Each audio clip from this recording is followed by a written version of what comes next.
Extreme 3D Kid Jumping in a Puddle Acrylic Nail Art Tutorial by Hotpinkzebrapolish. Hello everybody! In today's video I'm going to be showing you a really cute little design that looks like a kid is jumping into a big puddle. It's very springy and just kind of a fun little goofy design. The little girl that's jumping into the puddle has her rain jacket on and her rain boots and the whole thing, so I hope you guys like it as much as I do, and don't forget to click subscribe to see all my future videos as well. Begin with an overlay of gray acrylic. So the color that you start out with in the base of this to create that puddle look, which would be a really cool nail to have with or without the little girl jumping into it. I think that little puddle design is just, I don't know, so springy. I just love it. But then I'm going to take, so you want to start out with a darker color than you want the end result to be. So start out with a dark gray or medium gray, and then encase it with clear acrylic. Keep it fairly thin at this point. You don't want the nail to be thick at all. But you do want it to be thick enough that it is strong. So you have to find that balance. But then I'm going to file it into shape with my e-file, removing any bulk, and then going over and just basically buffing it with a really fine bit. After that is done, I'm going to be sculpting the rings of water. So you're going to take a semi-sheer blue, kind of like a milky, foggy color, and I'm just going to sculpt a loose circle and then take the acrylic out of the middle of it, and then just create these rings going out and around the middle of the nail. So you don't want to have sharp lines on this. You don't want to have these like really super crisp, edges on your rings. You want them to be kind of gradual so that it looks like the puddle is dipping in and out of the water. Like it's got those nice little ripples on it. It always reminds me of a lake. When I see these little drips into a puddle and it creates those wonderful little ripply rings, it always reminds me of sitting like on a dock and looking out at a lake. Just my 2 cents on the matter. But just create those little ripply rings going out and out and out. And you don't have to make sure that they're perfectly circular. If they are perfectly circular, kudos to you, great job. If they're not, well, that's okay. So then I'm going to take and just sort of fill in that area between the first and second ring with a little bit of really thin milky blue acrylic, and then fill in the little areas around the last ring. Taking that same color, I'm going to be sculpting a bunch of little water drops on my nail form backing. So I'm going to take and just place a bead down and then pull it. So set it down and then pull it, and I like to pull it towards me. I think that way I have the most control over that point. And these don't have to come to like a sharp point, but they do want to taper towards one side. So just pull them in. They can be kind of like teardrop shape or little ovals, or it's really not a big deal that they're perfect. They just have to kind of pull and get that basic shape down. And sculpt a bunch of these. You don't know for sure how many you're going to need until you start gluing them down. So you just want to make sure that you have plenty of them, that you have extra, because to go back through and have to make more when you were so close to being done, especially if it's just for one, is kind of frustrating. So after you have them all made and they're all set, glue them around that inner circle. So just take and put little tiny bits of nail glue down and then grab those little water drops. I like to set them all on my hand because I think it's easier to grab them with the tweezers. So I think that just works out well for me, but just set them down and then grab your tweezers. Easiest way to glue things, little pieces like this in place, is to have a tweezers of some sort to grab them, because your fingers are way too clumsy with these little tiny pieces. So now on a nail form backing, now that you have your little water puddle done, we're going to begin sculpting the little girl. And I'm going to take some yellow acrylic and just place a big, or a reasonably large bead down in the middle of the nail form backing, and then start forming that into the shape of her torso or her rain jacket. So after you have that bead down, you can just take and let it set up until it's fairly, it's thickened, I guess is a good way to look at it. And then you just take your brush and you keep pushing it in from side to side to side to side, and it'll grow upwards off the nail form backing, and you will get this nice little shape. And you can keep working on that and keep playing with it until you're happy with the shape. And then once you're happy with it, just leave it alone and let it set up the rest of the way. And while you're waiting for it to set up the rest of the way, you can sculpt the bases for the other little pieces of her body. So you have to take some tan acrylic and make arms and legs and a head. So I'm going to place down a bunch of beads. Those first two are going to be for her. I think I did her legs first, probably. Yeah, those first two are for her legs. So sculpt them, place 2 beads down right next to each other that are the exact same size or as close to the same size as you can make them. And then sculpt them in the same way so that hopefully they match. You want them to be, similar. You don't want one leg to be way longer than the other. You want them to be as close to the same as you can. And then in that same basic process, I'm going to take and make her head, but instead of doing it all with the brush, I'm actually going to pick it up with a gloved hand and roll it between my fingers to create a nice little sphere.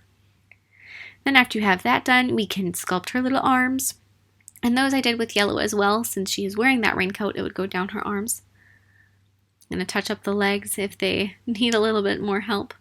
And I know that this all looks really strange. Her legs almost remind me of like a basic stiletto, kind of at this point.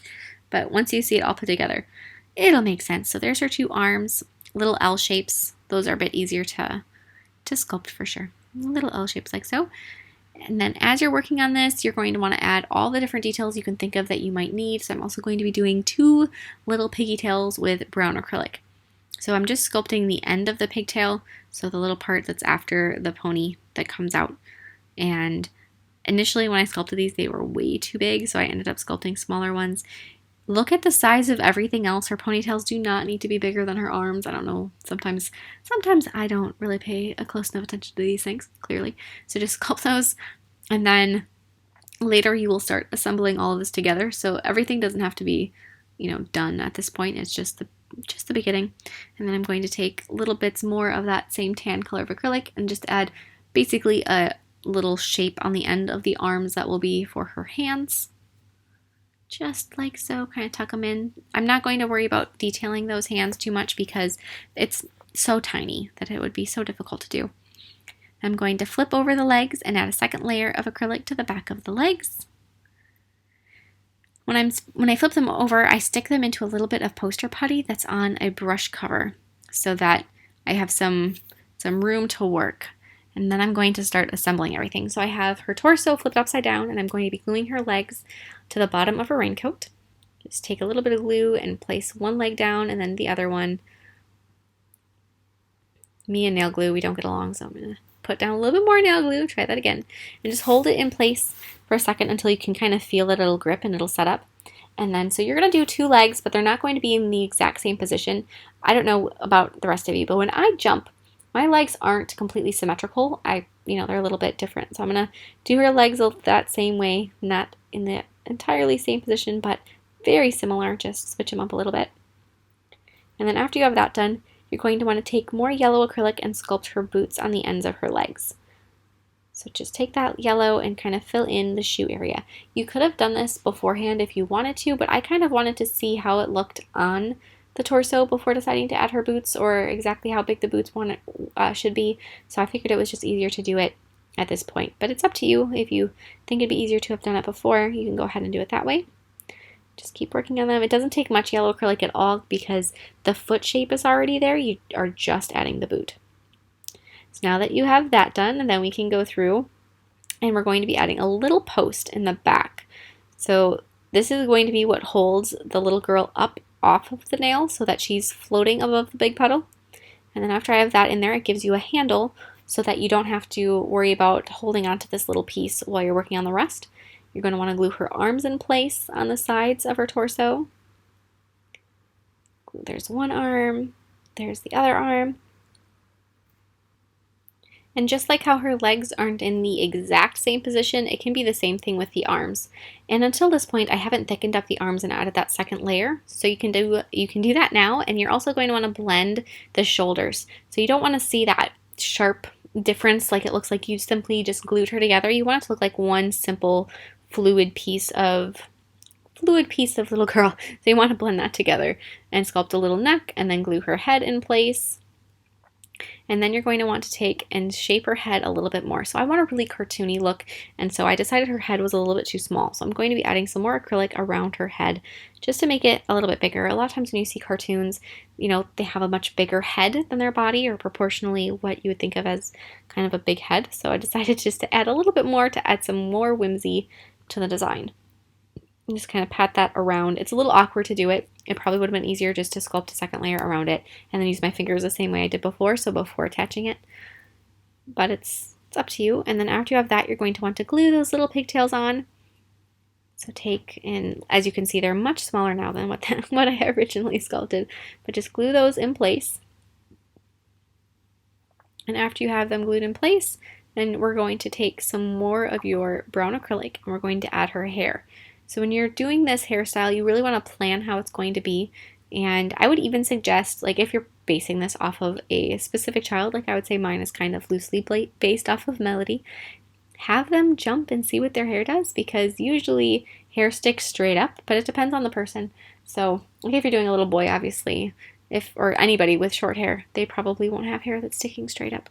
Maybe not. I know one of my nephews who's always had longer hair, his hair sticks straight up when he's not even jumping. So, you know, it happens. But then add all of her hair with more of that brown acrylic.